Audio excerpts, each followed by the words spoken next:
Ողջույն սիրելի բարեկամներ, մտազրույցի շրջանակներում այսօր զրուցելու ենք Վիզուալ Հայաստան զարգացման հիմնադրամի գործադիր տնօրեն, աշխարհցույց կրթական հարթակի հեղինակ Հովհաննես Ղազարյանի հետ։ Ողջույն Հովհաննես։ Ողջույն Խաչատուր։ Սիրելի Հովհաննես, մեր զրույցների շարքը սովորաբար որոշել ենք եւ արդեն իրականացնում ենք հետեւյալ հարցադրումով. Որն է մեր հյուրի կրթության փիլիսոփայությունը, այս դեպքում Հովհաննես Ղազարյանի կրթության փիլիսոփայությունը որն է։ Ախոզն շնորհակալություն հայտնել, որ հրավիրեցիք, հետաքրքիր է միշտ կրթության մասին խոսել։ Մենք շատ ենք կրթությունը կարևորում, գոնե բառերով, բայց շատ ցանկալի կլիներ, որ գործնականում հենց այդպես էլ լիներ, որովհետև իմ փորին համոզմամբ կրթությունը ռազմավարական նշանակություն ունեցող մի ոլորտ է, թե անհատի պարագայում, թե պետության ու հասարակության պարագայում, եւ կրթության իմ փիլիսոփայությունը այն է, որ դա իմ կյանքի անբաժանելի մասն է։ Կրթությունը կյանքում սեփական ներուժը բացահայտելու, օգտագործելու, ստեղծելու, արարելու հնարավորություններ է տալիս։ Սա թե անհատի տեսանկյունից կարևոր մի բան է, թե պետության տեսանկյունից, ես ճիշտն ասած շատ չեմ ուզում տարանջատել, մանավանդ մեր երկրի պարագայում, որտեղ մենք ինքներս կարևորում ենք մարդկային կապիտալի զարգացումը եւ մեծապես առանձնացնում ենք հենց անհատի զարգացման դերը պետության զարգացման տեսանկյունից, քանի որ նաեւ թվականակով այդքան շատ չենք, հետեւաբար նաեւ մարդկային կապիտալի որակի հետ կապված մեծ ուրեմն ուշադրություն դրա պետք է դարձնենք, հետեւաբար կրթության փիլիսոփայությունը ինձ համար դա զարգանալու, դա սեփական ներուժը բացահայտելու, անդադար աճելու եւ կյանքի մի, այսպես ասած, անբաժանելի մաս է։ Շնորհակալություն։ Այ անհատ եւ պետություն նախ չզանազանելով, իրար չհակադրելով, որովհետև երբեմն արհեստական հակադրություն են ստեղծում ազգ, պետություն, պատմական Հայաստան, իրական Հայաստան, այս դեպքում էլ անհատ պետություն չհակադրելով, ամեն դեպքում կենտրոնանանք անհատի վրա։ Ակնհայտ է, որ անհատի կայացման գործում կրթությունը մեծ դեր ունի։ Այ օրինակ դու ինչպես կմեկնաբաների կրթության դերը անհատի կայացման գործում։ Միանշանակ այստեղ տարանջատել պետք չի, վերջիվերջո որքան էլ որ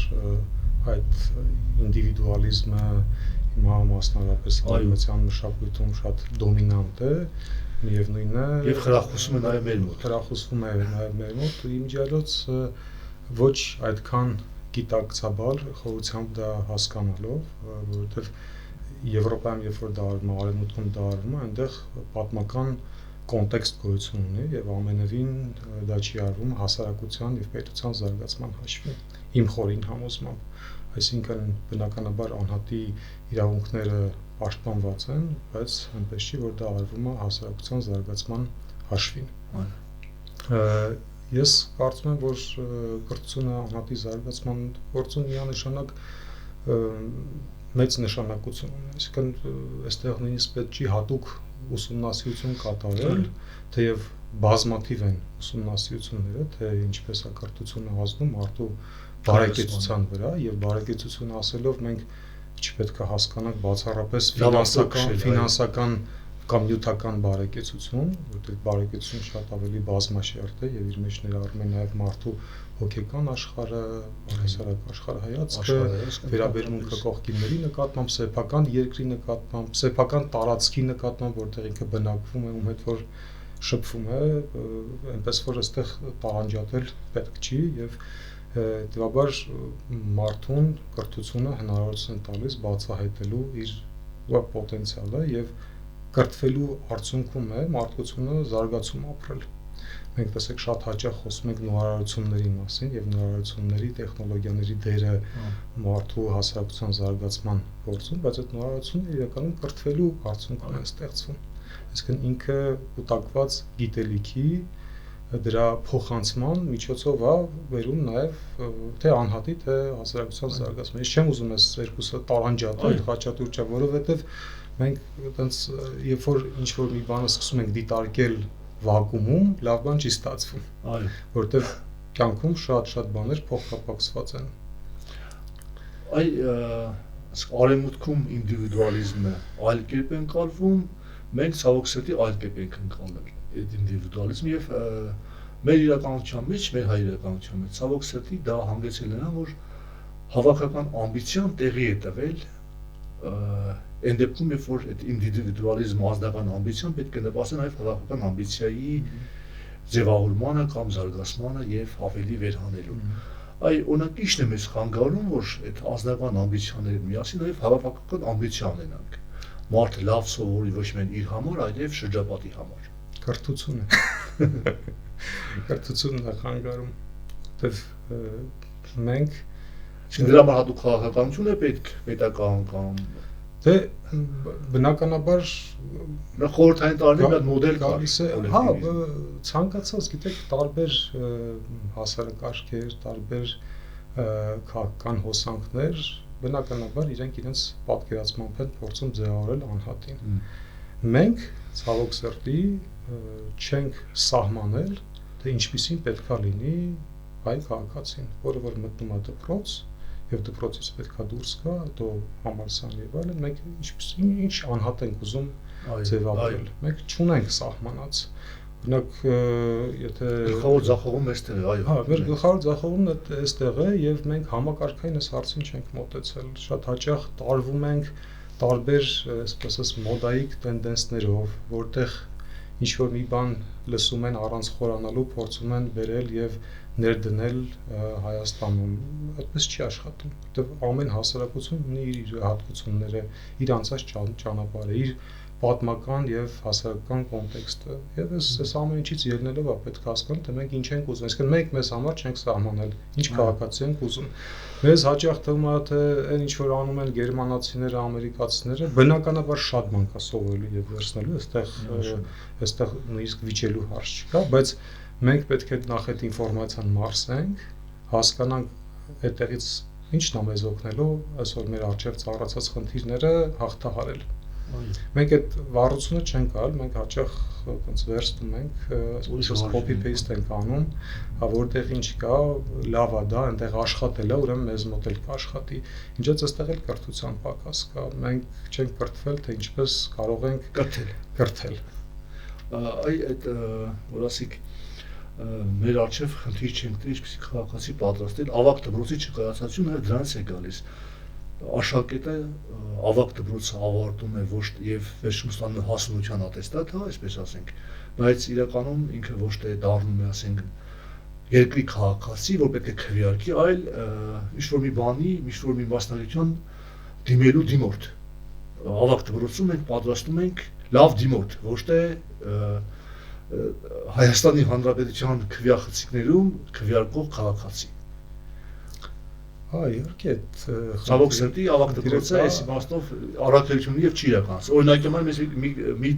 դերվակ ներկայացնում է կրթական համագարկից, որ ավագ դպրոցում այս առաքելություն չի իրականացնում, որովհետեւ չի սահմանված։ Տեսեք, քաղաքացիական կրթությունը շատ կարևոր մի բան է։ Այո։ Մենք հաճախ տեսնում ենք, որ կենտրոնանում են կոնկրետ առարկաների վրա, այո, չգիտեմ, STEM առարկաները ենթադրեն կարևոր են ճարտարագիտության, անշուշտ կարևոր են, բայց պակաս կարևոր չեն հումանիտար առարկաները, որտեղ դրանք էլ իրենց հերթին մտածողության վրա են ազդում, աշխարհայացքի վրա են ազդում։ Օրինակ ես դստերս ասում են, խորհուրդ եմ տալիս, որպեսզի ուշադրություն դարձնի բոլոր առարկաներին, որտեղ դրանք նամանավանդ դպրոցը ֆունդամենտալ գիտելիք է տալիս այն ամեն ինչի մասին, ինչ որ մարդուն պետք է։ Եվ դա պատահական ընտրված չի, բնականաբար շատ բաներ փոխվում են, զարգանում են, բայց միևնույն է, կյանքը երկարաժամկետ, երբ մենք նայում ենք այս ամեն ինչին, հասկանում ենք, որ կյանքը կարող է այն արագությամբ փոխվել ու մասնագիտությունը փոխվել, որ քո սովորած ուրեմն մասնագիտությունը եւ ձեռք բերած հմտությունը դառնա ժամանակավրեպ։ Այո, օրինակ մաթեմատիկական ալգորիթմները մտածում են, թե մարդուն կյանքում կարող է պետք չգա, բայց պարզնոր հիմա արհեստական բանականության դարար շրջանում ալգորիթմի իմանալը շատ կարևոր բան է։ Իհարկե, օրինակ հիմա արհեստական բանականությունը մտել է մեր կյանք ու շատ արագ տեմպերով է մտել մեր կյանք, ըստ էության հիմա ուսումնասիրում են արհեստական բանականությունը կոնկրետ ոլորտներում, այդ թվում նաև կրթության ոլորտում, ինչ կարող է տալ, որտեղ կարող է վնասել, որտեղ կարող է օգնել, բայց արհեստական բանականությունը ևս մի բան ցույց տվեց, որ այս հումանիտար առարկաները կարևոր են։ Օրինակ լեզվի իմացությունը եւ ճիշտ մտքի ձևակերպումը շատ կարևոր մի բան է, որպեսզի դու կարողանաս արհեստական բանականությունը աշխատացնել։ Իմիջիայլոց այստեղ էլ տեսեք կրթությունը օգտվում է նաև արագ տեխնոլոգիաները յուրացնել։ Օրինակ ես այն համոզման եմ, որ արհեստական բանականությունից ոչ թե պետքա վախենալ, այլ պետքա յուրացնել եւ փորձել առավելագույնս օգտվել արհեստական բանականության հնարավորություններից։ Ու այստեղ մենք պետքա շատ արագ գործենք, որովհետեւ արագ չգործելու պարագայում դիտորդի դերում ենք հայտնվելու, հետ ենք մնալու, հետո ինչպես միշտ ասել ենք, վայ, ես ոնց էս ինչ բանա տեղի ունեցավ, այնպես որ այս ամեն ինչը կրթություն է։ Այո, գալիս է, մենք կրթվել է ֆորմալ իմաստով ենք սովորաբար հասկանում, բնականաբար մարդը իր բազային ֆունդամենտալ կրթությունը ստանում է կոնկրետ հաստատություններում, բայց ինձ թվում է սա կարևոր է որ սի կյանքի մաս լինի, կյանքի ապրելու մշակույթի մաս լինի, որ դու անընդհատ կրթվում ես, որպեսզի կարողանաս նաև այս տեմպերին հասցնես արագ զարգացող աշխարհի, նորարարությունների, տեխնոլոգիաների, որոնք որ շատ արագ տեմպերով են զարգանում։ Ասում քնում արթնանում ես, մեկ տեսնում ես հերոսը թինը։ Երկու բանի մասին խոսեցինք, քաղաքացիական կրթության անհրաժեշտության։ Ճիշտ է, օրինակ նախկինում եղել է խորհրդային տարիներին հիշում եք, որ քաղաքացիական կրթություն կար դպրոցում ինչ-որ չափով։ Շնորհակալ բոլոր առարկաների ժամանակ այդ քաղաքացիական կրթություն տալիս էին եւ արհեստական բանականության։ Այս երկուսով ուզում եմ հետեւյալի մասին խոսեմ, որ այս երկուս հաշվի առնելով որ կրթության բովանդակության տրանսֆորմացիա է տեղ ունենում։ Եվ մենք ըստ էության հետ ենք մնում, կամ եթե փորձում ենք, կամ իմիտացիա ենք անում, մենք էլ ենք այդ բովանդակությունը տրանսֆորմացիայի ենթարկում։ Այս տեմպին դիմանալու համար գոնե հետ չընկնելու համար ինչ պիտի անենք։ Ոչ միայն կրթության բանի բովանդակության, այլ կրթության ձևաչափի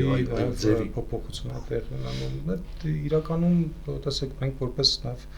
տեխնոլոգիաների հետ գործ ունեցող տեխնոլոգիա ներդնող կազմակերպություն, այսպես կոչված research and development-ը կա։ Սա պետք է տեղի ունենա նաև դպրոցում։ Դպրոցը եւ կրթական համակարգը ինքը բարդ փոփոխվող ուրեմն ինստիտուտ է, բարդ փոփոխվող միջավայր է։ Հիմա ստիպում են ժամանակներում, ինքը արագ ադապտացվի, բայց չի ադապտացվում արագ, որովհետեւ միջև այդ բարեփոխումները արվում են, միջև մտածում են, որ այս բարեփոխումը պետք է անել, միջև դա ծրագրավորում են, սկսում են իրականացնել, մեկ էլ պարզվում է, որ արդեն սա հնացած է։ Ինչ-որ մի հատ նոր բան է։ Դրա համար ցանկացած առավել եւս պետություն պետք է շահագրգռված լինի, որ անընդհատ այսպես ձեռը պուլսի վրա պահեն կրթական ոլորտ, ինչեր են տեղ ունենում, ոնց է դա զարգանում։ Օրինակ, ինչի կարիք ունի ուսուցիչ, ինչի կարիք ունի դպրոց, ինչի կարիք ունի, ես նկատի չունեմ միայն շենք շինության, այլ կրթական բովանդակության եւ ձևաչափի։ Օրինակ այն երկրներն են հաջողել ու հիմա այդ ուրեմն առաջին հորիզոնականներն են զբաղեցնում իրենց կրթական համակարգով, ովքեր գնացել են այդ ճանապարհով։ Ոչ թե փորձել են պատճենել են ինչ որ կա աշխարհում։ Ես ուզում եմ նորից շեշտել, որ այո, շատ կարևոր է համաշխարհային գիտելիքը փորձը հաշվի առնել, մարսել, վերլուծել, բայց դրա հիման վրա ստեղծել են ինչ որ քո համար աշխատում։ Այս շատ է, Ֆինլանդիայի օրինակը մենք շատ ենք գրում, Սինգապուրը կարողացել են, չէ՞, մարդիկ, որտեղ գնացել են այդ ճանապարհով, իրենք երբեք չեն մտածել, նույնիսկ կառավարման համակարգերը, եթե նայեք, տեսնեք, ասենք շատերը հիմա խոսում են, չէ՞, վերջերս Միացյալ Նահանգներում ընտրություններն եղավ, այդ ոնց է իրանց մոտ համակարգը այլ է, այդ քվեարկիչների ինստիտուտը կա, որովհետև իրենք իրանց համակարգն են, դա ունի որոշակի կոնտեքստ, իսկ պետք է հասկանալ, թե ինչն է աշխատում քեզ մոտ։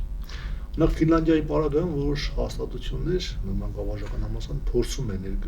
կիրառել, բայց իրականում դա պետք է համակարգային լինի նաև։ Այսինքն եթե անում ես պիտի ամբողջ երկրով միանշանակ իհարկե պետք է համակարգային առասարակ այդ համակարգային մոտեցումը մեզ մոտ շատ են խոսում, շատ են սիրում այդ համակարգային մոտեցում, չգիտեմ, թվային տրանսֆորմացիա եւ այլն խոսել դրա մասին, բայց առանց դրա բունեությունը հասկանալու։ Իսկ օրինակ իմ ուսանողների երբեմն փորձում եմ, որտեղ երբեմն առհասարակ փորձում եմ ցանկացած երևույթ ներկայացնել համակարգի մեջ եւ նաեւ ինձ են պահանջում։ Եթե մի բանի մասին խոսում եք, այդ երևույթը ներկայացրեք համակարգի մեջ։ Դա կլինի ճակատամարտ, պատերազմ, կրթական բարեփոխում, թե ինչ պիտի ամբողջը համակարգի մեջ ներկայացնեք, որպեսզի ավելի պարզ լինի։ Օրինակ Սևրի պայմանագիրը մի բան էր, եթե վերցնում ենք մեր Հայաստանը վերաբերող մասը, բոլորովին այլ բան է, որ ամբողջությամբ ենք պայմանագիր դիտարկում եւ այդպես բազմաթիվ երևույթներ։ Մենք պիտի անդրադառնանք աշխատացի մասին, բայց մի փոքր ավելի ուշ, որովհետեւ ըստ էության մենք դեպի դրան ենք գնում։ Բայց քանի որ Հովհաննես Ղազարյանը շատ ակտիվ եւ շնորհաշատ աշխատանք է կատարել նաեւ արտերկրում հայ երիտասարդների ուսուցումը խրախուսելու, աջակցելու առումով, ուզեի որ սրա մասին խոսենք, անշուշտ լավ համալսարան սովորելը լավ բան է։ Եվ դրսում մենք բազմաթիվ հայ երիտասարդներ ունենք, որոնց այդ ուսման գործընթացը եւ հանուն պետության այդ ձեռքբերած գիտելիքները չի համակարգվում, մեղմ ասած չի համակարգվում։ Լուրջ պոտենցիալ ունենք, որը կարող է նաեւ մսխվել, հա, դրսում։ Նախ խոսենք դա իսկապես մեզ պետք է դրսում սովորելը պետությանը, թե պետք չէ։ Ինչ պիտի անենք, որ համակարգենք սրա այս ամբողջ process-ը, որ այդ պոտենցիալ օգտագործի մեր երկրի համար։ Ես ինքս հնարավորություն ունեցել եմ արտերկրում սովորելու կրթատոշակային ծրագրով, Լուիս Հիմնադրամային անժանագործություններ, ես Լուիս Հիմնադրամի կրթատոշակառու եմ, նաև այլ հիմնադրամների ու շատ կարևորում եմ նման ծրագիրը, որովհետև անձամբ դրա միջև անցել եմ եւ այդ կրթությունը ինձ շատ բան է տվել։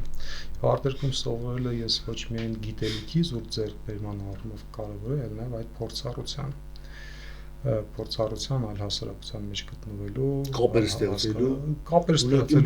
շատ ողջավորված հատկապես իմ տղան սովորում է, շատ ողջավորված է հատկապես կապերով։ Կապերը իր հերթին միանշանակ, բայց նաև հասկանալու այդ հասարակությունը ներսից ոնց է ապրում, մանավանդ երբ որ դրանք զարգացած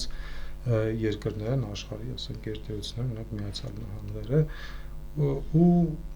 ինձ համար միշտ այդ կրթվելը նաև փորձառության տեսանկյունից է կարևոր եղել, որպեսզի հասկանամ, օրինակ շատ հաճախ մտածում ասում այօնակ ինչի համար մեզ մոտ այսպես չի, որովհետև վերջ-վերջում մենք արդյունքներով ենք, չէ՞, դատում։ Շատ անգամ կարող ենք կոնկրետ էպիզոդներ քննադատել, որ չգիտեմ, այս բանը այսպես չի, այնպես չի, բայց արդյունքը, եթե մի հասարակության հաջողվել է ուրեմն այնպիսի զարգացում ապրել, որպեսզի դառնալ գերտերություն կամ զբաղեցնել զարգացած երկրների շարքում, ինչ որ բան իրենք ճիշտ են անում։ Հա մենք սովորելու բան ունենք, մենք վերցնելու բան ունենք։ Ես էլ չեմ ասում, որ երբ որ խոսքը գնում է արդեն մասնագիտական կրթության, իմ կարծիքով անիրատեսական է բոլոր մասնագիտություններում ապահովել որակյալ կրթություն։ Սա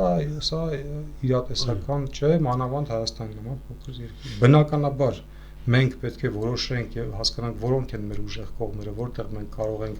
լավ որակյալ կրթություն ապահովել, բայց միևնույն ժամանակ այդ հնարավորությունը դրսում սովորելու, վերադառնալու այդ պայմաններն են շատ կարևոր, որպեսզի վերադառնան, չնայած ես բախտ եմ ունեցել ժամանակին Լիքուանյուի հետ հանդիպելու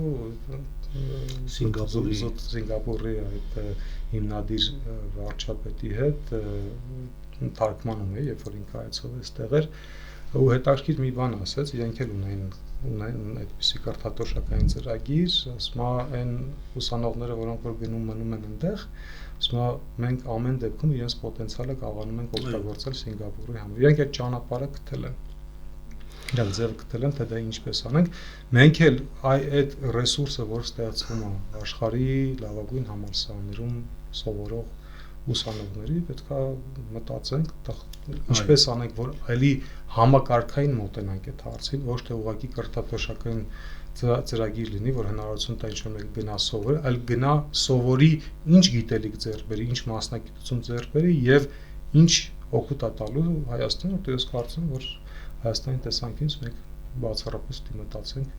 թե ոնց ենք մեր մարդկային կապիտալը օգտագործելու Հայաստանի զարգացման համար։ Այսինքն չպետք է վախենալ, որ երիտասարդը գնաց սովորեց կորավ, այլ պիտի ողջևորել եւ միաժամանակ մտածել այդ երիտասարդի հնարավորությունները շահաբերության օգտագործել։ Իհարկե, միանշանակ ես կարծում եմ, որ պետք չի բացարձակապես վախենալ։ Եթե տեսեք, հիմա խոսում ենք կրթությունից, չէ՞, դպրոցական կրթությունից։ Եթե դպրոցական կրթությունը իր առաքելությունն իրականացնում է եւ ձևավորում է այնպիսի քաղաքացի, որը բնականաբար որպես անհատ զարգացած է, իր արժեքներն ունի, բայց միևնույն ժամանակ իր արժեքային համակարգի մեջ մտնում է պետությունը, ազգային գաղափարախոսությունը, ազգային արժեքները, ինքը իր կապը իր երկրի հետ բնականաբար կապում է կամ այնտեղ լինելով օգտակար լինում իր երկրին։ Սա կարծում եմ դժվար բան չի, մանավանդ որ մենք ասում տեսնում ենք, որ շատերին դա հաջողվում է։ Միջայցած էլ է կարևոր բան, նաև կրթության հարցը։ Մենք շատ հաճախ ասում ենք, թե այս բանը մեզ մոտ չի ստացվի, սա մեզ մոտ անհնար է։ Մենք մի տեսակ մեզ այնքան ենք տրամադրել, որ մենք դատապարտված ենք, որ լավ չի լինելու,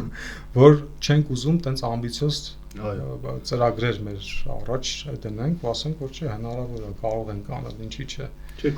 Դա էլ է կրթության իմիջիայլոց։ Եթե դու մարդուն դպրոցում կաղանում ես այնպես, դու մարդ չես դառնա, որ ինքը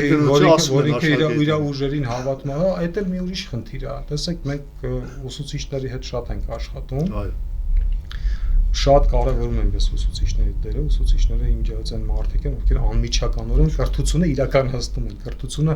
հասանելի են դարձնում աշակերտին։ Ես ասում եմ, որ չկա այնպիսի մարդ, որը ուսուցչի ազդեցությունը չկրի, եւ լավ իմ առումով, եթե ուսուցիչը լավ է եւ հատ առումով։ Հիմա դրա համար, այսինքն եթե մենք այսօր ինչի ենք կենտրոնացել նաեւ ուսուցիչների կարողությունների զարգացման վրա, իրենց հզորացնելու, որովհետեւ գիտակցում ենք, որ ուսուցչի աշխատանքը ռազմավարական նշանակության աշխատանք է։ Այս էլ օրինակ մենք չունենք սահմանած, որ ուսուցչի աշխատանքը եւ դպրոցի առաքելությունը ռազմավարական նշանակություն։ Բարեկի աշխատանքն ենք ռազմավարական աշխատանք սահմանում եւ դպրոցում բարեկի աշխատանքն ենք քարոզում, ոչ թե դպրոցի ուսուցչի։ Մոտիվացիա չենք տալիս։ Մենք իմիջիայլոց մենք ինքներս մեզ չենք վերլուծում։ Մենք խուսափում ենք խոսել խնդիրներից, որովհետեւ այնպես չենք ուզում նեղացնել ինչ որ մարդկանց, ուզում ենք այսպես բան կոռեկտություն ցուցաբերել, բայց այն պահին, երբ որ մենք կառուցենք մեր խնդիրների հետ, կհասկանանք որտեղ է խնդիրը, որ մենք իրոք լավ կրթություն չենք ապահովում այսօր։ Հա, եթե գնանք շատ վատ, ասում եմ, այտենց թեր զարգացած երկրների հետ համեմատվենք, հա, կարող է լավ այտենց լույսի ներքո երևան, բայց դա է մեր նշաձողը։ Մանավանդ որ մենք գիտենք, որ այդ պոտենցիալը ունենք, այդ ներուժը ունենք, ապացուցել ենք, որ չգիտեմ, փայլուն ուղեղներ ենք տվել։ Այսօր իմիջիայլոց չկան, այսօր շատ քիչ են, կան այն մարդիկ, ովքեր որ դրսում են կայանում, Հայաստանի ներսում այդ էլ է հարցի մի ուրիշ կողմը, որ շատ տենց ուղիղ ներկայացնում է, թե որքանով է մեր կրթությունը արդյունավետ, որ Հայաստանի ներսում շատ քիչ տենց արժեք է ստեղծվում, օրինակ տեխնոլոգիական աշխարհում մի քանի բան կա բերենք, մենք ճիշտ է ուրախանում ենք այն ինչ որ կա, բայց երբ որ համատում ենք դա այլ երկրների հետ, ու տեսնում ենք թե օրինակի համար Իսրայելը, ասենք, ինչ մեծ ներուժ ունի, չէ՞, ստարտափերը, բաները, տեխնոլոգիաները, որ զարգացնում է, իհարկե այնտեղ այդտեղ պետք է նաև խորանալ, տեսնել ոնց են արել դա։ Իրանք լուրջ ռազմավարություն ունեն, ոնց հասնել դրան։ Ու կրթությունը այդտեղ շատ մեծ դեր է խաղում։ Դե հետ գնա, օրինակ նույն Իսրայելում կարիքները գնահատել են։ Սրա մեր մոտ այդ կարիքները գնահատել։ Հետո խնդիր լուծող բաներ են։ Օրինակ իրանք նույն Իսրայելի օրինակը եթե վերցնենք, իրանք ասենք հասկացել են ինչ խնդիրներ ունեն եւ փորձեն իրենց օրինակ այդ բաները գյուղատնտեսության ոլորտում կաթիլային համակարգը կամ այս անօթաչուները իրանց խնդիրները լուծելու համար են ստեղծել դրանք, որոնք հետո կարիքները գնահատել են նաև կոմերցիալիզացնել եւ այսօր դա բավականին մեծ եկամուտ։ Այսինքն երբ որ դու խնդիրը լուծում ես, այո, խնդիրը լուծելու համար տեխնոլոգիա ես մշակում, խնդիրը լուծելու համար կարողանում ես գտնել ճանապարհներ, դա նաև արդարացնում է իրան հետագայում կոմերցիալիզացնելու տեսանկյունից։ Կրթության մեջ կարևոր է նաև մոտիվացիան։ Մենք մոտիվացված ենք։ Մենք ասած ենք քիչ Որպես հասարակություն։ Էլի պիտի բան անեմ, անհատական եւ ամբիցիայի չտրոհելու։ Անհատական միգուցե մոտիվացված ենք, բայց ընդհանուր առմամբ ինձ թվում է թե մենք այդ մոտիվացիան շատ թույլ հիմնավորում են, որ մոտիվացիայի պակաս կա, դա միանշանակ է, բայց այն որ կան մարդիկ, որ շատ մոտիվացված են, դա էլ կա, ես տեսնում եմ մեր հասարակության մեջ կան, ասենք, խմբեր, մասնագիտական, չգիտեմ, այլ ուղղություններ, որ տեսնում եմ շատ մոտիվացված են։ Այլ բան է, որ ընդհանուր միջավայրը մոտիվացնող չի։ Այո։ Պետք է անկեղծ լինենք, որ ընդհանուր միջավայրը մոտիվացնող չի։ Թե կրթական միջավայր եւ ընդհանրապես միջավայր, այո։ Հա, ընդհանուր առմամբ։ Տեսեք, հասարակ բաներից որ մենք դուրս գանք մեր հենց հիմա դուրս գանք փողոցում, այնքան բան կարող ենք նկատել, որ կրթության պակաս է եւ այդ կրթության պակասը անդրադառնում է նաեւ մարդկանց մոտիվացիայի վրա, որովհետեւ եթե տեսնում ես քո միջավայրը անդադ ասենք քո համար խնդիրներ է ստեղծում, ամենափոքր կենցաղայինից մինչեւ մեծ խնդիրներ, բնականաբար մարդը դեմոտիվացվում է։ Իսկ ես նաև ասենք սպորտսմենների օրինակը կարանք չէ, վերենք սպորտսմենները եւ մոտիվացվում։ Երբ որ իր համար պայմաններ են ստեղծում, ոգևորում են, տալիս են այն պայմանները, որոնք որ իրան բան են անում, բայց մղում են նոր նվաճումներ ձեռք։ Օրինակ, պատկերացրեք սպորտսմեն, որը բանի մենք ունենք, չէ, անկախության տարիներին առաջին մեր օլիմպիական չեմպիոնը Արմեն Ազարյանը։ Ինչի գնաց, որովհետեւ դեմոտիվացրին։ Այո, ամեն ինչ հարցին որ գնա։ Հա, ես մի հատ ուսանող ունեմ, ինքը թույլ կամ ծույլ ուսանող է, որոշեց իմ մոտ ավարտական աշխատանք գրել եւ ին գործընկերներ, որոնք որ ցածր կուրսի դաս են դրել, ինձ ասում են, որ այստեղան խափելով մի կերպ պիտի ավարտի գործ չանել քո մոտ էլի։ Հիմա այսօր ասում եմ Գրիգոր, քո մասին ված բաներ են խոսել, ես հետ մեզ խոսացել եմ, որ բանը գլուխ եմ հանելու քեզանից, կարմրեց, Ինչ կարմեց ասում եմ, որովհետև իմ փոխարեն մեզ խոսացել եք, հիմա ես պարտավորվում եմ, մոտիվացնում եմ խոսքի տելնելու համար պատասխանատու մոտենալ։ Իսկապես բանը մոտիվացնելը եւ նաեւ ոչ միայն ներ առնու, այլ ընդհանրապես կյանքի առումով մոտիվացնելը կարևոր երևույթ է։ Իմիջիայից այդտեղ ուսուցիչների դերն էլ է շատ մեծ աշակերտներին մոտիվացնելու։ Ես տեսնում եմ, որ կան ուսուցիչներ, որոնք այս իրենց սահմանափակ, այսպես ասած, հնարավորությունների պայմաններում ամեն ինչ անում են, որպեսզի մոտիվացնեն, բայց ցավալի է, որ կան նաև ուսուցիչներ, որոնք դեմոտիվացվում են, ասենք, կարելի ասել ինքնահաստատվում են աշակերտի վրա, փորձում են այդ երևույթներն ունենք։ Ես ինչի եմ ուզում նաև որ մենք խնդիրներից խոսենք, որովհետև մինչև խնդիրներից չխոսենք, չբարձրացնենք այդ խնդիրները, դրանք երկար ժամանակ լուծում չեն ստանալու։ Ուզում եմ նախորդ դրվագը շարունակենք։ Մեկ տպավորություն կա, որ մենք, ասենք, կրթության հանդեպ մոտիվացված չենք, կրթության հանդեպ համընդհանուր անտարբերություն, իսկ որ դա ոչ թե ես վատ իմաստով եմ ասում կամ քննադատության համար եմ ասում, այլ երևույթ եմ նկարում, որ կրթության հանդեպ անտարբեր վերաբերում կա, թե դպրոցում, թե բուհում։ Օրինակ արտագրելու մոլուցքը, ամեն ճանապարհով, ամեն գնով զարտուղի ճանապարհներով գնահատական ստանալու մոլուցքը դա ենթադրում է անտարբեր վերաբերմունք կրթության հանդեպ։ Մենք տպավորություն կա, որ չենք վախենում կորցնելուց, որովհետև եթե դու լավ կրթություն չես ստանում, կորցնում ես։ Դա իրականում կրթական համակարգի ձախողումն է, երբ որ աշակերտը գիտակցաբար չի մոտենում, այսինքն կրթվելու այդ գործընթացի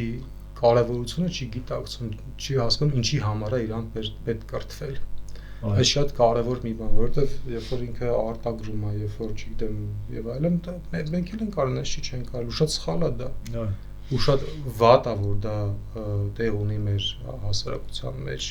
որովհետև մենք գիտելիքի ստուգման միակ ոնց որ ձևը դրել ենք որ պետքա գնահատական, իրենք գնահատականը մի տեսակ պատժի մեխանիզմի ավելի շատ նմանվում, քան խրախուսելու, քան գիտելիքը չափելու։ Այստեղ էլ շատ մեծ բաց ունենք ու հենց այստեղ է պետք փոփոխություն բերել, որպեսզի կրթական համակարգը ոչ թե թղթի վրա բարեփոխվի, այլ կրթական համակարգը իր էությամբ բարեփոխվի, որպեսզի եւ ուսուցիչը իր առաքելությունը գիտակցի, հասկանա։ Իհարկե այստեղ շատ խնդիրներ կան, ու այստեղ հենց համակարգային մոտեցում է պետք հասկանալ օրինակ ուսուցչի խնդիրները որոնք են, ոնց օգնենք մենք ուսուցչին, որպեսզի ինքը իր առաքելությունը լավ իրականացնի։ Եվ հեղինակության խնդիր կա, եւ սոցիալական ապահովության, բայց նաեւ այստեղ օրինակ մենք շատ ենք շփվում ուսուցիչների հետ ու գիտենք նաեւ որ իրենք գործիքների պակաս ունեն։ Իսկ զինված չի, այսօրվա ուսուցիչը զինված չի ժամանակակից կրթություն ապահովելու համար։ Օրինակ մենք ինչ ենք, չէ՞, այդպես պատկերացնում ենք հայրենիքի պաշտպանությունը, զինվորը համապատասխան սպառազինությամբ, հանդերձանքով եւ այլն։ Մենք չենք կարող զինվորականից պահանջել անվտանգության ապահովում, եթե ինքը համապատասխան զենք ու զինամթերքը չունի։ Նույնն ուսուցիչն է, թե մենք չենք տալիս իրեն համապատասխան գործիքները եւ նյութատեխնիկական բազան եւ չգիտեմ տեխնոլոգիաներ, ժամանակակից մեթոդներ, հմտություններ, հնարներ եւ այլն, բնականաբար ուսուցիչը իր գործը չի կարողանալու անել։ Այո։ Այս արտադրության մի բան ասեմ եւ գնանք առաջ։ Հաճախ եմ ասում որ արտադրողը որ գողություն է, վաղը բյուջեից կողանա։ Այս պիտի անդադ սերսկենք որ սա գողություն է եւ վատ բան է։ Բայց ցավոք սրտի էլի որոշ դեպքերում մոտիվացիայի պակասից, գիտակցության պակասից արտադրությունը ցավոք սրտի մեր կրթական համակարգում դարձել է կարևոր ակնառու գործոն։ Դրսում օրինակ չէ բան անում, ասում են միանգամից հոգեբանի են դիմում, եթե մեկին բռնում են արտադրելուց։ Լավ, Հովհաննես ջան, գանք ուսուցչի զինելուց եւ այս առումով աշխարհացիս կրթական հարթակը, որ նախաձեռնել եք, շատ հրաշալի մի գործիք է դարձել մեր հատկապես պատմության ուսուցիչների ձեռքին։ Մի քանի բառով դրա մասին խոսենք։ Շնորհակալ եմ այդ գնահատականի համար, այսօր արդեն բավականին փորձ ունենք, որ իրանան վրա կարող ենք որոշակի եզրակացություններ անել եւ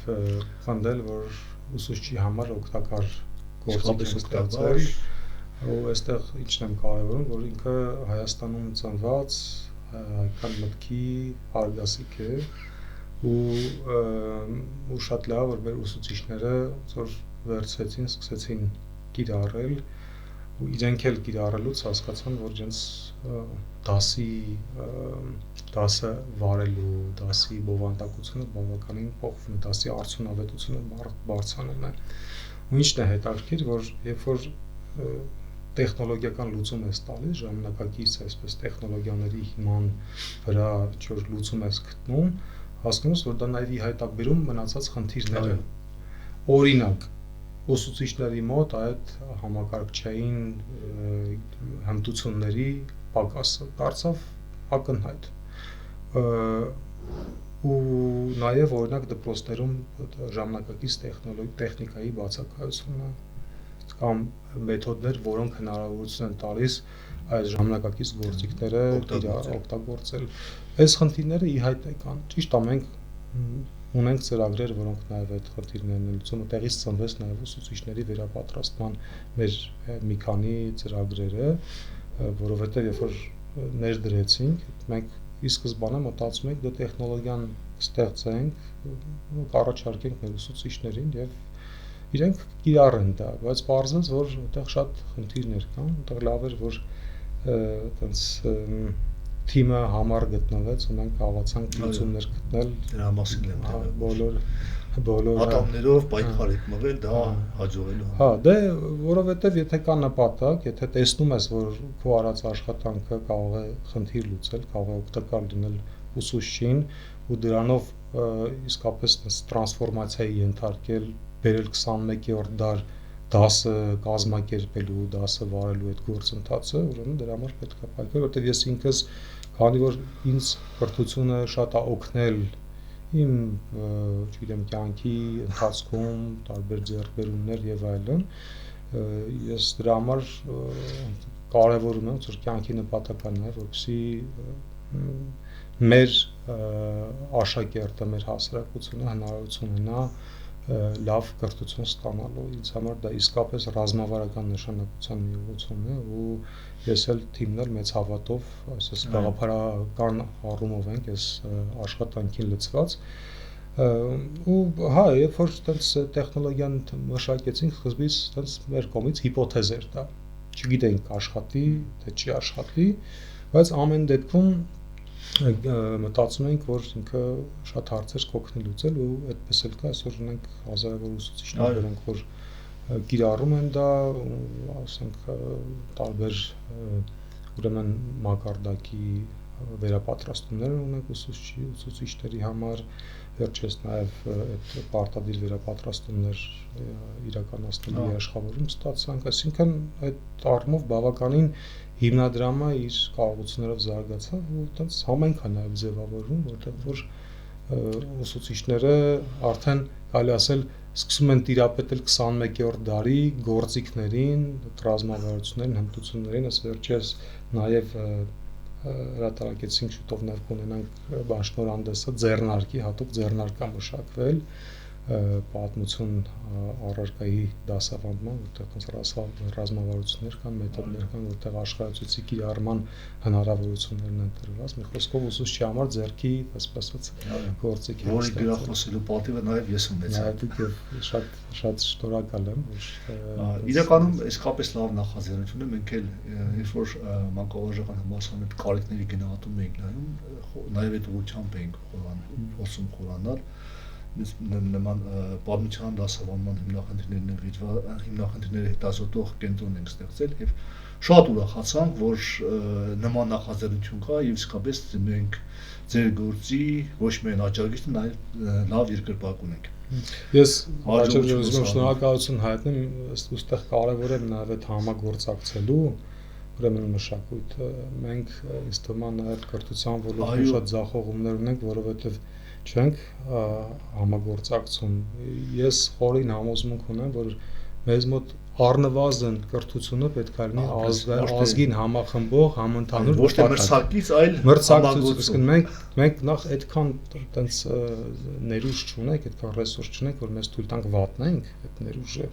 ինչ որ տենց բաժանարար գծեր ստեղծենք։ Գոնե այս ոլորտում հասկանալով, որ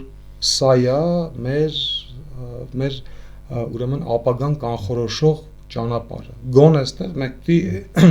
համագործակցենք, այդ առումով շատ ուրախ եմ, որ ստացվում է ոչ միայն ձեր հետ, այլ շատերի հետ ստացվում է համագործակցություն։ Օրինակ է հիմնավորելով պետք է համագործակցել եւ ամբողջ խնդիրը ընդհանուրի խնդիր։ Միանշանակ բնականաբար տարբերություններ կան մոտեցումների, բայց ընդհանուր, եթե նպատակը սահմանում ես, այդտեղ հնարավոր է միշտ գտնել ճանապարհներ խնդիրները լուծելու ու հաղթահարելու։ Այստեղ է մի բան ֆիքսենք, որ ոչ միայն պետք է մեր զինվորին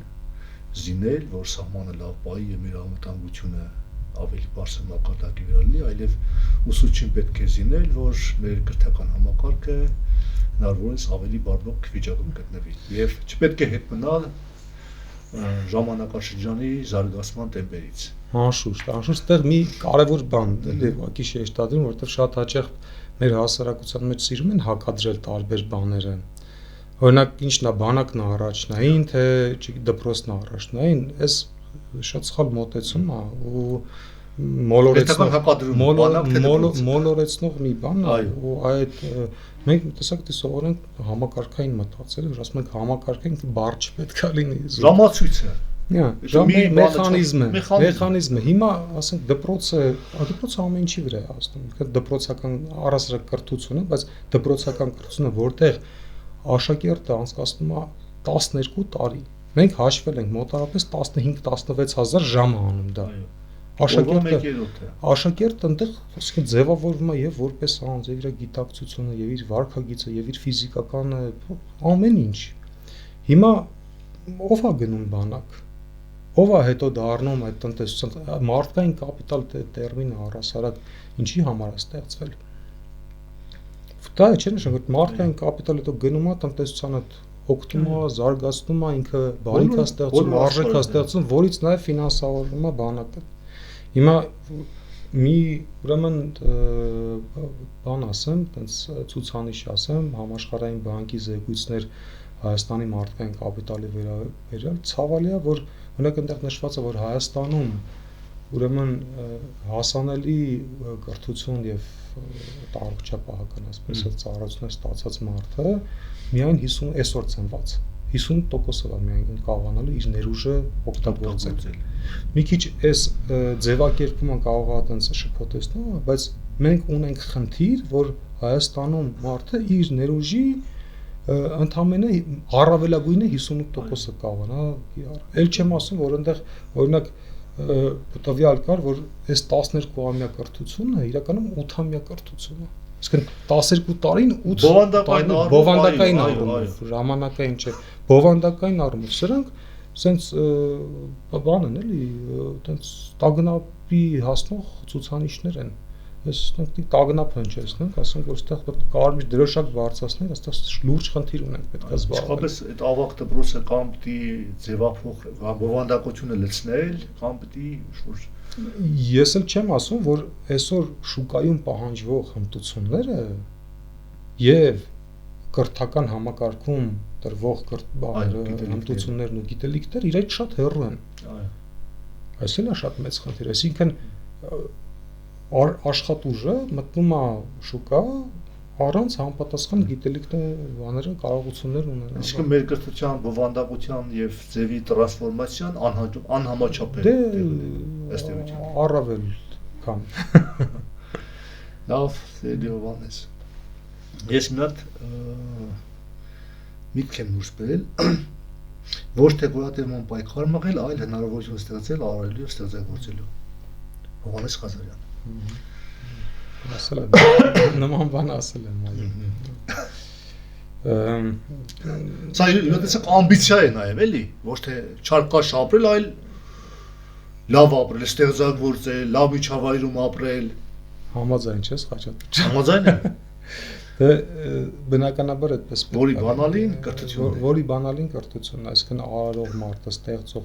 Ես գիտեք շատ հաճախ ասում եմ, որ այո, մենք մեր նախնիներից շատ բան ժառանգել ենք, մշակութային ժառանգություն, հոգևոր ժառանգություն, ստացել ենք այդ ամեն ինչը, բայց պետք չի պարազիտանալ այդ ամեն ինչի վրա։ Մենք դի հասկանանք այսօրվա հայը ինչ է ավելացնում դրան, ոչ թե դուրս ծեծենք, բարձենանք, այո, մեր պատմությունը շատ ես արժևորում եմ, մեր ազգային արժեքները, անցած ճանապարհը իր, ասում եմ, սխալ ու ճիշտ կողմերով, ուժեղ ու թույլ կողմերով, բայց մենք հասկանանք ինչ ենք ավելացնում դրան։ Այսօրվա Հայաստանում ապրող քաղաքացին ինչ է ավելացնում, մենք որպես հասարակություն ինչ ենք ավելացնում, ինչ արժեք ենք բերելու եւ մեր պետությանն ու ազգին, եւ առհասարակ գլոբալ իմաստով։ Օրինակ մենք ունենք չէ դեմքեր, որոնք որ համաշխարհային կալիբրի դեմքեր են եղել, ասենք հիմա այստեղ որ նստենք, հակառակ Վիկտոր Համբարձումյանից սկսած վերջացրած Ալիխանյան եղբայրներով եւ այլն։ Այդ միտքը դա է, որ գիտեք գոյատևման պայքար մղելը ինքը միևնույնն է, մի օր ասում բան լավ բան չի բերելու զուտ գոյատևում է ինքը լավ վիճակ չի։ Չքաղաքականացնելով իմ ավակ ընկերներիցները հաճախ էր ասում, որ մենք ստացել ենք 40,000 քառակուսի կիլոմետր տարածք։ Նախորդ սերունդից 94 թվականին մենք ժառանգել ենք 40,000 քառակուսի կիլոմետր տարածք։ Եվ եթե այդ տարածքը փոխանցենք հաջորդ սերունդին, դա լուրջ ձեռքբերում կլինի, որովհետև նախորդին մի բան ավելացին էր, մի քիչ հինացած տանք, ըստ էության համես չստացվեց եւ հավանաբար դա դրանից որ մենք ոչ թե արարելու, ստեղծագործելու, ավելացնելու մղում ունենք, այլ գոյատևելու։ Այո, ցավալի է, որ այդպես է, այո, ըստ էության պատմությունը կրի այսօրվա այս քաղաքական տողով կանցնի գնա, բայց պատմությունը արձանագրելու է, որ ունեինք այսքան, այսինքն հայ ժողովուրդը բնակեցնում էր այս տարածքները, ինչ քառակուսի կիլոմետրի վրա, հետո դարձավ այսքան։ Լավ, ուրեմն պիտի կրթվել, ավելացնել, ոչ միայն հպարտանալ նախնիների ու ձեռքբերումներով, այլև այդ ձեռքբերումներին որոշակի բան ավելացնել։ Մեր մտազրույցի ֆորմատի մեջ ընդգրկել ենք նաև մի փոքրիկ դրվագ հատկացնել գրքին։ Ինչ գիրք խորհուրդ կտա Հովհաննես Ղազարյանը մեր լսողներին, երիտասարդներին կարդալ եւ այդ գրքից սովորելու համար։ Անշուշտ բոլոր գրքերից կարելի է ինչ-որ բան սովորել, բայց Հովհաննես Ղազարյան որ գիրքը կնախընտրեր։ Հետաքրքիր հարց եք տալի, որովհետեւ միշտ դժվարացել եմ, որ ասում են որ ֆիլմը, որ չգիտեմ, երաժշտությունը, հեղինակը, գիրքը շատ դժվար է այդ հարցին պատասխանել, որովհետեւ տարբեր գրքեր ունեն տարբեր ուրեմն սովորեցնելու ինչ-որ մի խորհուրդ։ Այս բան ուղղակի վերընթերցում եմ ինչու են ձախողում պետությունները այդ գիրքը, որովհետեւ Տարոն Աջեմօղլուի 14 թվականն էի կարդացել Տարոն Աջեմօղլուի եւ Ջեյմս Ռոբինսոնի, այսօր Նոբելյան մրցանակը ստացան, այդ վերընթերցեցի, միջոց այնտեղ շատ հետաքրքիր անդրադարձեր կան նաեւ կրթությանը։ Թե կրթությունը ոնց է օգնել այն երկրներին հաջողել եւ կրթության պակասը այն երկրներին, որոնք որ խանգարել են երկրներին, որոնք որ ձախողել են։ Մի հետաքրքիր դրվագ կա, այդ գրքի սկզբում է ակամայից շեցի, ասում է Նոգալես մեքսիկական եւ ամերիկյան նույն բնակչությունն է, նույն բնակլիմայական պայմանները, բայց ամերիկյան Նոգալեսը զարգացած, մեքսիկյանը ոչ, որովհետեւ սխալ մենեջմենտ կա։ Հա, իմիջիայց այդ բանը ես ավելի շատ կառավարման տեսանկյունից այդ գիրքը տենց ուսումնասիրում եմ, որովհետեւ իմ մի կրթությունս կառավարման ոլորտում է։ Հետաքրքիրն է, որ ես շատ հաճախ նաեւ խոսում եմ այդ կառավարումը կրթության հետ կապելով ու մարդ իրականում կրթություն հնարավորություն է տալիս մարդուն կառավարելու իր գլխավոր ռեսուրսը ու մտավոր կարողությունները ու եթե դու ճիշտ ես կառավարում ժամանակին քո մտավոր կարողությունները մտավոր թե ֆիզիկական քո անձնային աճը զարգացումը լրիվ այլ տեսք է ունենում այստեղ էլ այ ռեսուրսների կառավարման հարցնել ես տեսանկյունից էլ ենք կարևոր ու դպրոցը իրականում հենց դա է անում օգնում է որպեսզի մարդ կարողանա իր մտավոր ռեսուրսը ճիշտ կառավարել այսինքն դրանից ստանալ հնարավորինս լավ արդյունք Դերս այս լավ նոտայի վրա էլ մեր զրույցը ավարտենք Սիրելի Հովհաննես Շնորհակալ եմ հաճախակի համար միշտ կարևոր է ոչ միայն հաճելի է զրուցել կրթության մասին այլ շատ կարևոր է մենք կարծում եմ պետք է շատ զրուցենք, շատ խոսենք խնդիրների մասին, խոսենք լուծումների մասին եւ իհարկե համագործակցենք կրթական խնդիրները դրանք բարդ խնդիրներ են դա մի մարդու, մի կազմակերպության, նույնիսկ միայն պետության խնդիր չի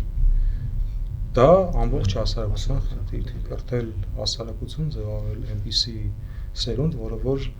այ մի բան կավելացնի դեպի լայք փոխի Շնորհակալություն, սիրելի բարեկամներ, ուրեմն պետք է կրթվել, ձեռք բերածի վրա մի բան ավելացնել եւ այս լավ նոտայի վրա ավարտենք մեր զրույցը։ Մտազրույցի տաղավարում հրավիրել էինք Հովհաննես Ղազարյանին, ստեսյուն։